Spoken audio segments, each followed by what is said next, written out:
Bienvenue sur la chaîne de VapoClub.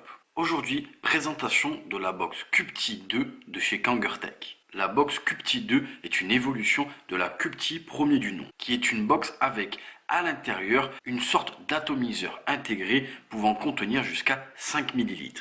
Elle fonctionne maintenant avec deux accus 18-650 et elle est faite pour de la prise directe et indirecte en fonction des résistances utilisées. À l'intérieur du kit, nous retrouverons la box CubeTi, comme vous le voyez, qui a un design complètement différent de la première du nom. Nous également fourni une carte d'authentification des produits Kangertech, un message de précaution quant au remplissage de l'atomiseur, un manuel d'utilisation mais qui n'est pas en français, un cordon de rechargement pour pouvoir recharger ces accumulateurs en les laissant dans la box, mais bien sûr nous vous préconisons de sortir les accumulateurs et de les recharger sur un chargeur externe. Également fourni, on le voit, une longue tige qui est tout simplement un adaptateur avec au bout une connexion 510 qu'on va venir interchanger avec le réservoir de la box pour pouvoir monter un atto de son choix sur la box. Pour nous aider, il y a ici une petite pièce pour nous aider à tourner ce tube. Nous verrons le placer tout à l'heure. La box CubeTi mesure une hauteur comme ceci de 84 mm pour une largeur dans ce sens-là de 51,5 mm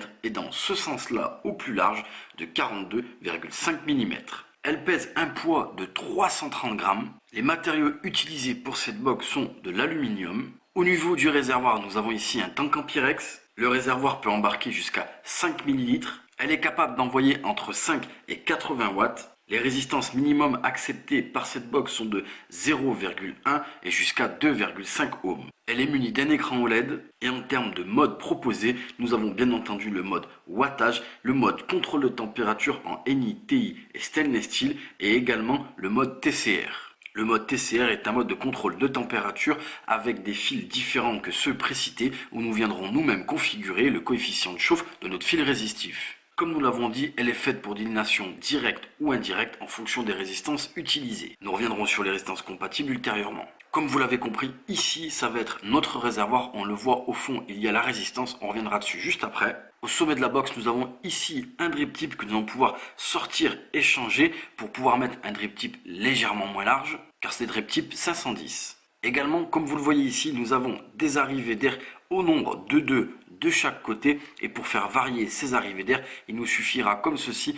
de faire varier la bague de gauche à droite pour plus ou moins ouvrir ou fermer les arrivées d'air. Ici, nous pourrons saisir bien entendu cette bague et venir la dévisser, ce qui va avoir pour effet, comme vous le voyez, de sortir le tube dans son intégralité. Au niveau de ce tube, rien de bien sorcier, au bout tout simplement une résistance est vissée et il suffira de la dévisser comme ceci pour effectuer un changement ou le nettoyage complet de l'atomiseur. Dans le cadre où potentiellement l'atomiseur intégré après utilisation ou juste par lassitude ne vous convient plus, on pourra bien évidemment l'enlever et venir prendre, comme je vous l'ai montré tout à l'heure ici, le second tube fourni en sus. Il suffira alors de venir comme ceci l'insérer, de venir prendre la petite pièce en plastique fournie et de venir comme ceci le visser. Une fois le tube vissé, bien entendu, ici ce n'est plus un réservoir et on pourra venir ici visser un atomiseur de notre choix, ce qui donne un look d'une box que nous connaissons bien. Au niveau de cette connexion 510, nous avons ici 4 arrivées d'air et un pin sur ressort. En façade, nous avons ici le bouton Fire, l'écran OLED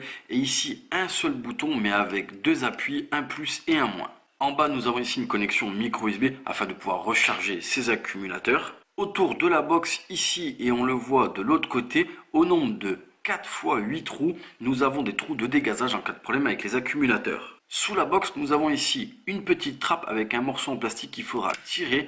Et là, Kangertech y a pensé d'avoir une sorte de petit ressort pour que ça s'ouvre tout seul, car effectivement, sur la première du nom, ça pouvait être un peu pénible. Comme dit, cette box fonctionne avec deux accus 18-650 et comme on peut le voir, ici, nous avons les indications moins et plus, donc il y a un sens pour monter ces accumulateurs. Ici, en faisant attention au plus et au moins, je vais venir mettre mes accumulateurs à l'intérieur de la box, puis la refermer. Passons aux manipulations de la box. Pour pouvoir démarrer ou éteindre la box, je vais cliquer 5 fois sur le bouton Fire et la box démarre. Pour l'éteindre, je recliquerai 5 fois sur le bouton Fire. À l'écran, nous voyons ici un témoin de charge concernant les accumulateurs. À côté, nous avons la résistance, présentement 9,99 car je n'ai aucune résistance montée sur la box ou dans la box. Dessous, nous avons les volts qui vont dépendre des watts demandés par rapport à la résistance.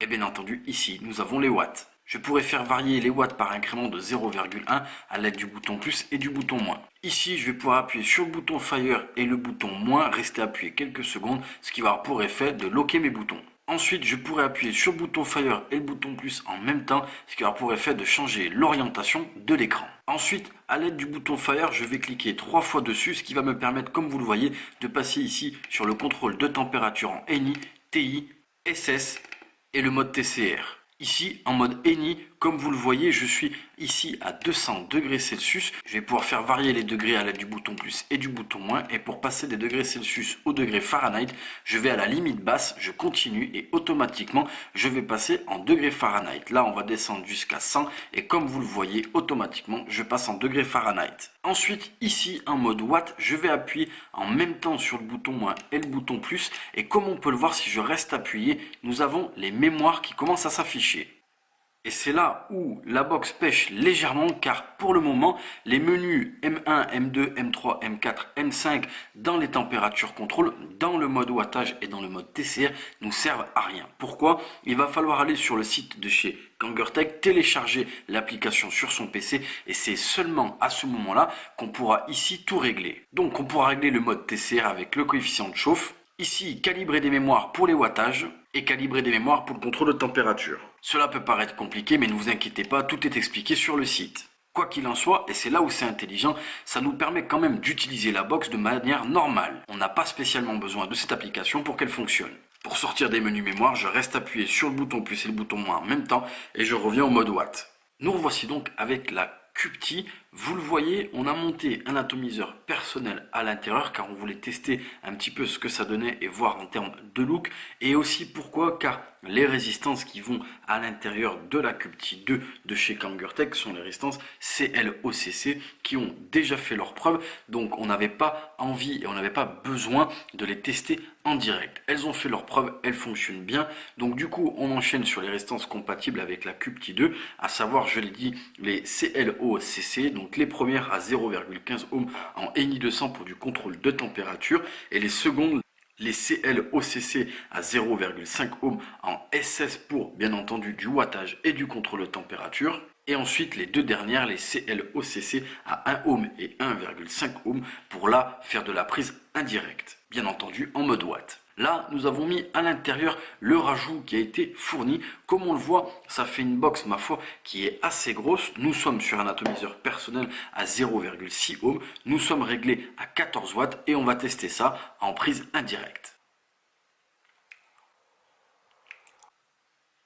Vous l'avez vu, ça fonctionne très bien. Là, bien entendu, ça va dépendre de l'atomiseur que vous allez monter dessus. Donc là, en termes de restitution de la saveur et du hit, là, on n'en tient pas compte. Quoi qu'il en soit, les résistances, comme j'ai dit, fournies à l'intérieur, ou en tout cas celles qui sont compatibles, fonctionnent merveilleusement bien. C'est vraiment bien adapté à ce genre d'utilisation. En ce qui concerne la cible visée par cette box, pour le coup, on est un peu partagé. Pourquoi? Car un débutant qui a un atomiseur à intégrer et qui met ses résistances lui-même avec possibilité de faire du contrôle de température sera charmé par cette box. Mais pour le coup, elle est quand même assez grosse, un petit peu lourde. Donc là, ça va dépendre bien entendu des goûts et des couleurs de chacun. Mais nous pensons qu'un débutant peut être charmé par ce genre de box. Et bien évidemment, un vapoteur dit confirmé qui aime faire les deux types de vape, prise directe et prise indirecte avec des résistances préfaites sans avoir à venir reconstruire un atomiseur sera aussi charmé. Bien entendu, il existe également chez Kangertech une tête reconstructible pour pouvoir refaire ses résistances soi-même. Donc pour le coup, cette box est vraiment évolutive. Elle est compacte, design, on aime bien ce genre de look. De plus, elle embarque deux accus 1850, un de plus que sa petite sœur. Donc pour le coup, on a une bonne autonomie. Voilà, ce sera tout pour la QPTI 2 de chez Kangertech. Nous vous remercions d'avoir regardé cette vidéo sur la chaîne de Vapoclop.